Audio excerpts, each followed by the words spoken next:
Greetings! I am Lies! And I am Scandal! And let's play a game together! Yes! Alright, welcome aboard. So this is the cafeteria. We're just going to dig right in. If you are new to this series, I recommend you start at the beginning, but it's not necessary. You are welcome anyways. We are just going to be narrating and playing through and acting this. Alright, so... Yes! So, this is the cafeteria. My fellow patients stare at me as we pass by. Because your leg is, like, fucked up. This is the chapel.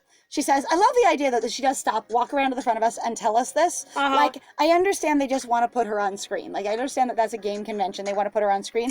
But at the same time, we don't know how to... the idea that she drives us there, parks us, walks around in front to present it to us is kind of funny. It creates a very certain personality. I'm also like, I barely remember, like, chapels in hospitals. Like, they're understand not really... that most of them have them, but I've never been to one. So even being raised as Mormon as I was, I really don't recall going to the chapel This does sections. tell a narrative story of what they think is important to know that's here at this hospital, though. Right? Okay, this is the chapel. Where we're eventually going to get married, I'm sure. At first, I feel embarrassed, since I've never sat in a wheelchair before.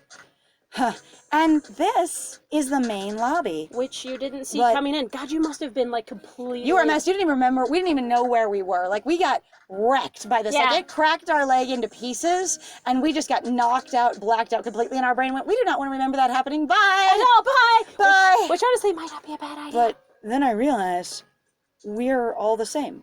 Wait. Oh, I've never it's been the in a great wheelchair. equalizer. So the thing is that I don't feel manly because I'm in a wheelchair. I guess? Which I'm going to assume. Some people... Oh, we are all patients. I feel embarrassed going around it in a wheelchair, but then I realized we, the people in the hospital, not we, her and I, kind of, or the nurses and I. It's we, all people, are the same. We're all patients. We're basically being a little bit ableistic here, I think. Or he's finding that place of realizing where he has a little bit of ableism, and it's making him insecure, and then he's coming to terms with it immediately in this moment and going, hang on, we're all here in this same situation together. There's solidarity. We're all patients. Right. So whatever I think might be embarrassing isn't necessarily embarrassing because this is the appropriate context for it. Yeah, but the thing is that when is the... Again, like, I feel like that's still being ableistic. Imagine you were in a different scenario and go, wow, I feel really bad for the person in the wheelchair. I don't know. I don't. Like I said, he could be recognizing some, like, root of ableism in him and trying to address it. That's fine. And then be able to look at it more later. Or not, if he doesn't ever encounter anything. Who knows? Right? All right. Because nobody's in a wheelchair outside of the hospital. Patients who are doing their hardest to get better. I actually knew Unless somebody... they're trying to stay here longer to see the nurses more, and then they're not doing their hardest to get better. What were you going to say? I was actually going to say, I knew somebody who would use a wheelchair, who didn't really necessarily need a wheelchair all that often because he was blind. Oh. But he would use a wheelchair because it was easier sometimes to get around. That makes sense. Mm-hmm. I can see that. Yeah. Okay. Unless they're here to harass the nurses. Why should I be embarrassed about my condition? Because I'm not a man and I am virility. So, Mickey clears her throat. Sorry, I've been up for 19 hours. How are you? I've been up for 47 hours, and you know what? Swing shifts are a nightmare. And all that Baylor shifts are worse. If you don't know what a Baylor shift is, it's 36 hours in 2 days, 2 16-hour shifts back to back.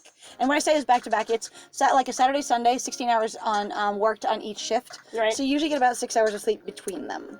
If you don't get that much at all, and that's if you live nearby and you don't have a lot of other things going on. So sometimes I would meet nurses on Baylor shift that had about 4 hours of sleep in between them. When I worked at Sam's Club for some of the temporary jobs that I ever did, I actually worked on Friday, Saturday, and Sunday for 12 hours every single day. I remember for like a full 12 hours on that. And sometimes they actually asked us to stay for like... More like 16. More like 16. Yeah. So I did that for a little bit. I've done 16s.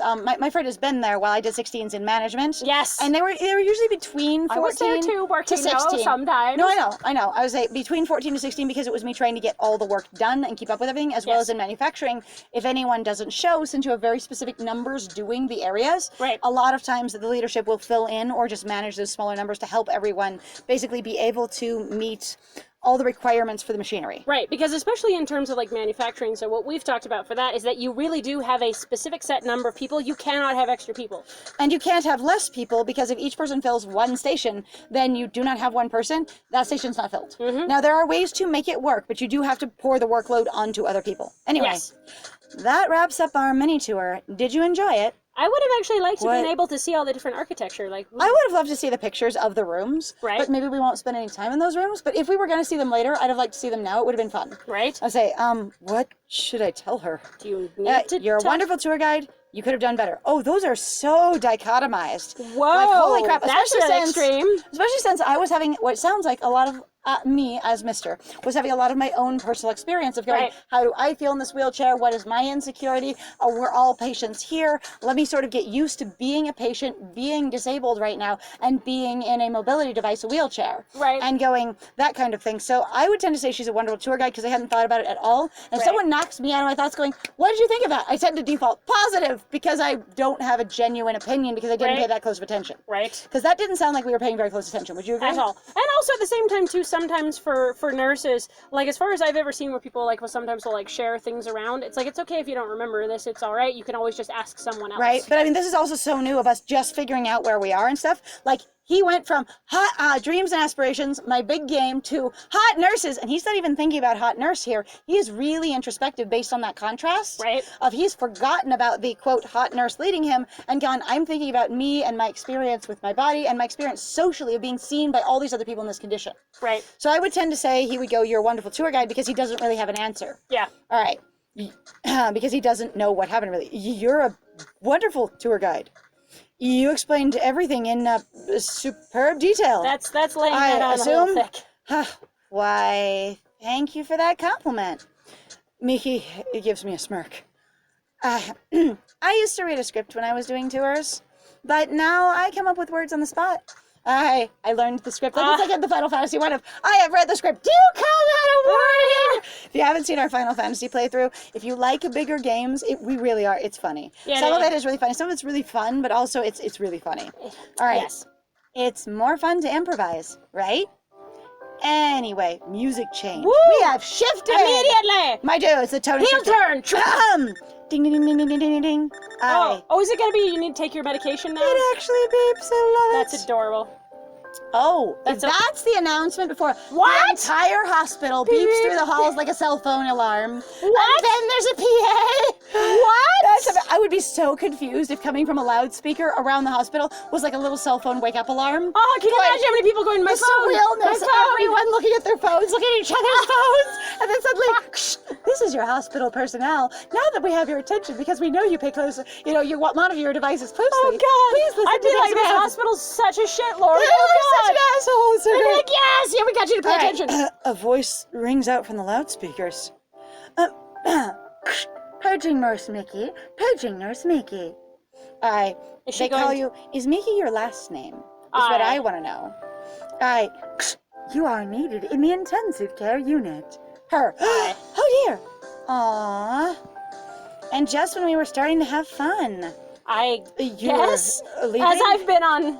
But I thought I get to have my own personal nurse. Actually, nurse No. is, according to the doctor, but also, no, nurses don't stay with you 100% of the time. They're not your personal escort. On the other hand, the stories he's heard from the other boys might make it feel like that's the case. And also, though, depending on your cases. So in hospitals, sometimes you really do have a personal nurse or staff basically assigned to you. But they're not Because- usually with you at all times, No, 100% of the time. I was gonna go further than that though, but going like, you are the person that I will talk to no matter what, because you are so heavily specialized. It requires that I be here because I am most comfortable either with you, or I am the one trained in dealing with this particular level of psychology, of dealing with your issue. Or you get 2 or 3 because they're sharing a shift around you, but you don't ever talk to anyone else. That's why I said staff. Right, yeah. As I was like, Anyway, that's the team you that's really team, get to know. Yeah. All right, so I thought I'd get my own personal nurse.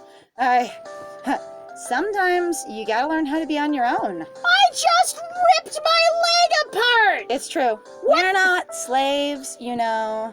What? At the end of the day, we nurses have other jobs to attend to. Job? You work multiple shit? Like, you work...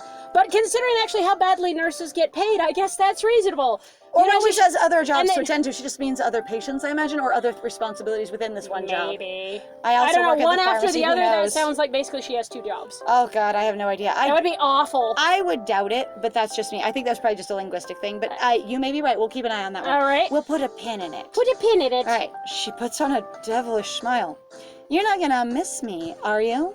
Me?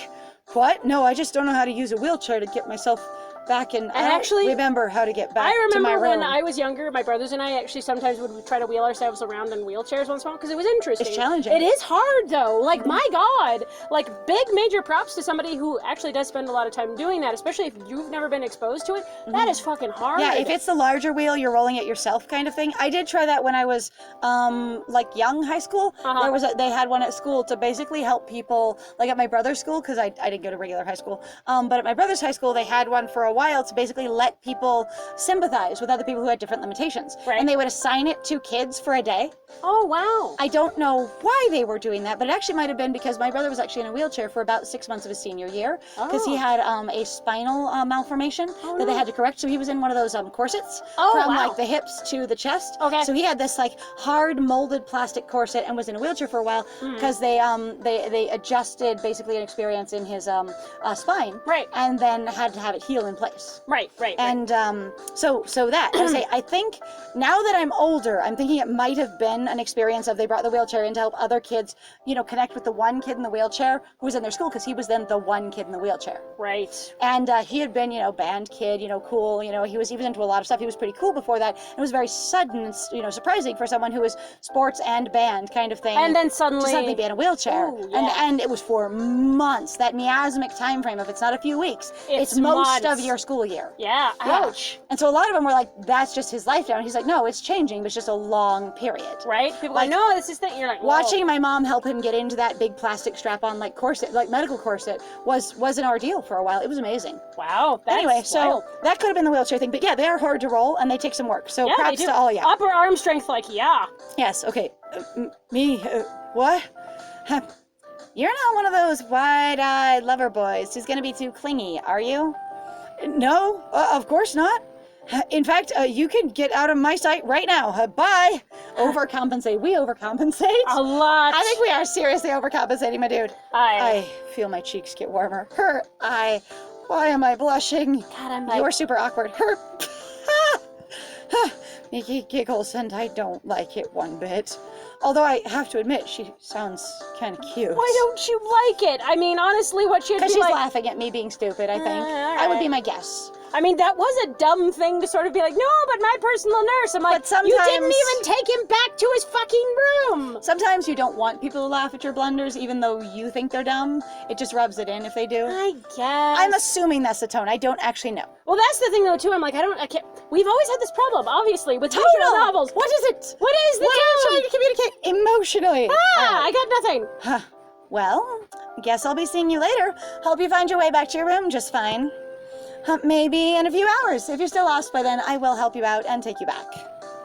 She's really going to leave me, huh? Should I? Oh my God, really? What?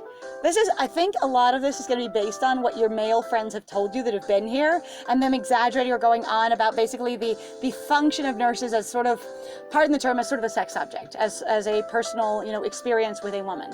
Again, though, if all they care about really is the fact that this hospital is known for how hot its nurses are, this is like it's not public people, sex then. work. Again, I was going to say they're not people; they are a functional service object. But that's still a person. You No, can I have don't. Meaning the people when you're talking about the nurses, you're talking about a unified group, not individual people. Oh, that's true. Okay. So yeah, if it's the nurses are hot, it's not Miki a person is hot. It's the nurses are hot. Right. So Miki isn't a person. I She's really one hope of the nurses. They get paid out the ass for this then, because man, they are doing some quality sex work. Right? Like, damn. And just so you know, sex work doesn't have to be like physical sex work of I'm touching you doing things. It can be literally I am sexy. That is a sex work because you're paying me to look at me. I'm sexy. Yeah, pretty much. Yes, like they're actually like professional escorts who basically do that. Just look sexy. That's all they do. Yep. And that is a service of sex work. All right, anyway, we've actually talked about how some YouTubers are essentially doing performative sex work, and many pop stars and visual kei artists are doing physical sex work because their songs are more interesting because of the sexual representation of themselves included in their performance. Yes. Or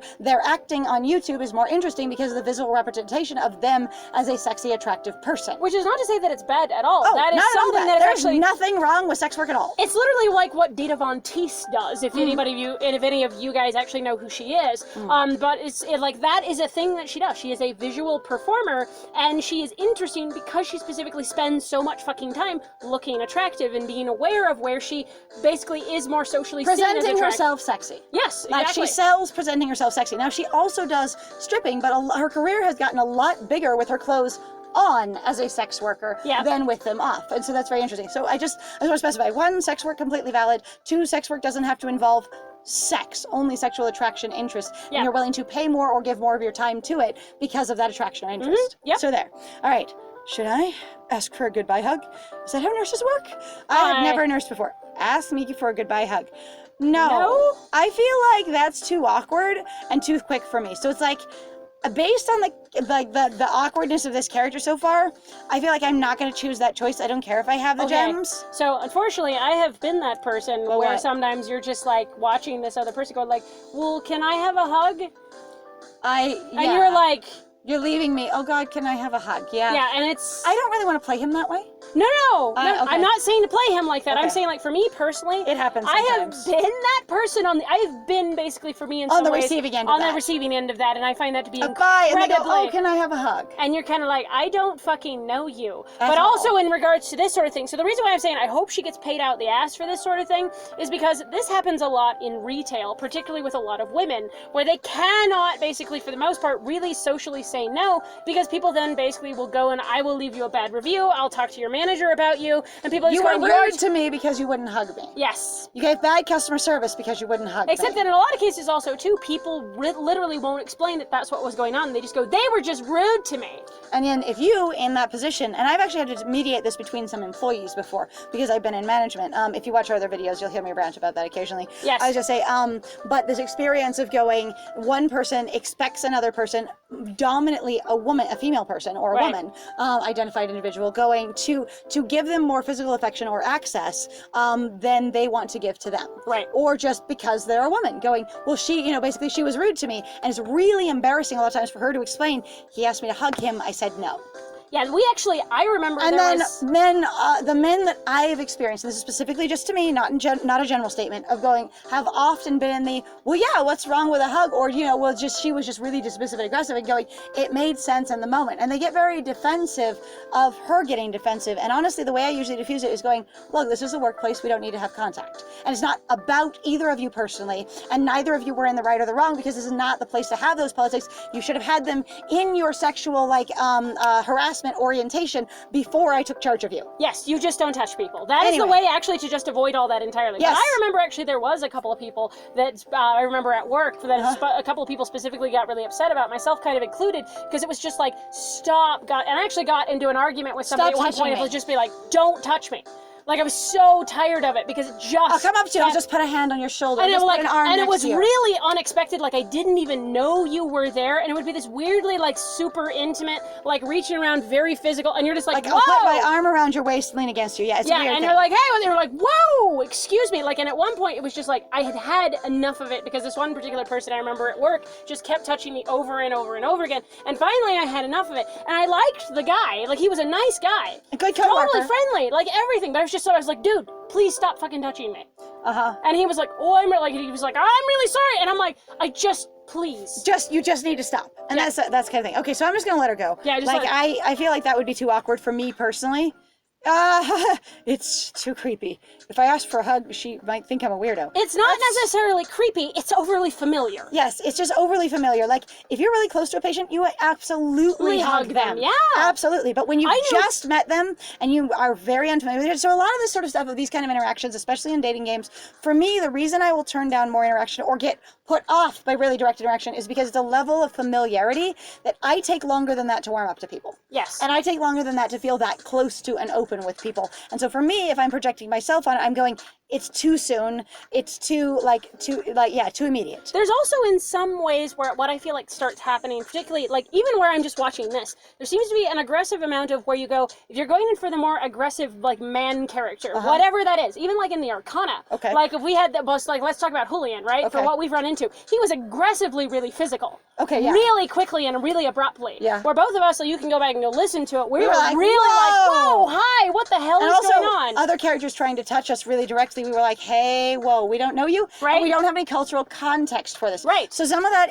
from a writer's perspective is really giving the reader cultural context. Right. What does it mean to do this? Now, for me, I would tend to say that right here, you're kind of punishing the reader a little bit for not buying the premium choice, because you're going, if I ask for a hug, she might think I'm a weirdo. Going, I'm going to self-deprecate and kind of shame myself, right, because of this idea. Now, right, obviously, it's not going to be a shameful thing if you did choose it, I would tend to say. Right. But going immediately of going, you're going to make the reader feel awkward on this choice rather than the other one. However, what I was also going to say is that it doesn't seem like, so to me, what I've noticed also, especially like in reference to those basically guy characters asking for physical contact, even like with men that I've just seen or worked with, there's a level of going like, there feels like where you're going, I don't know how else to interact with you. Because I'm going like I would like to have physical contact. There's a lot of that thing of where I feel like, especially growing up socially around a lot of men, I had 2 older brothers, that idea of going like, you're not allowed to really be physical with anybody that's not your family. That men want contact once they're out in the world, and they don't know how to get it or where it's socially permissible to do so. Right, and again, that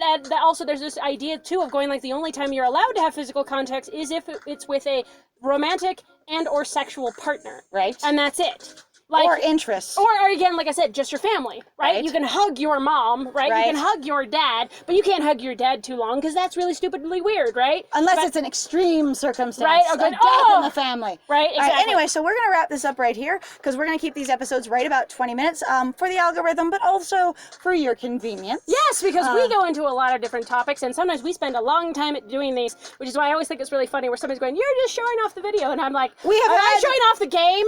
You are kidding. We have spent like 10 to 20 minutes sometimes. On one scene, really? Like right here. Anyway, so it is one of those things where a couple of our copyright strikes have been, for the primary purpose of showing off the scene. You're just showing off the game, and I'm like, if a little, what would be 5-minute scene to click through takes us 45 minutes, that is not just showing off the scene. But that is my argument on somebody else. Legal and media is complicated at any rate. Anyway, thank you very much then, guys, for joining us. If you like what we do, please feel free then to like, comment, and subscribe. And also feel free to go check out our Ko-Fi and our Patreon. We've got some links in the description down below. We would love it if you go check those out. And I have been Scandal. And I have been Lies. And it was great playing with you. Bye!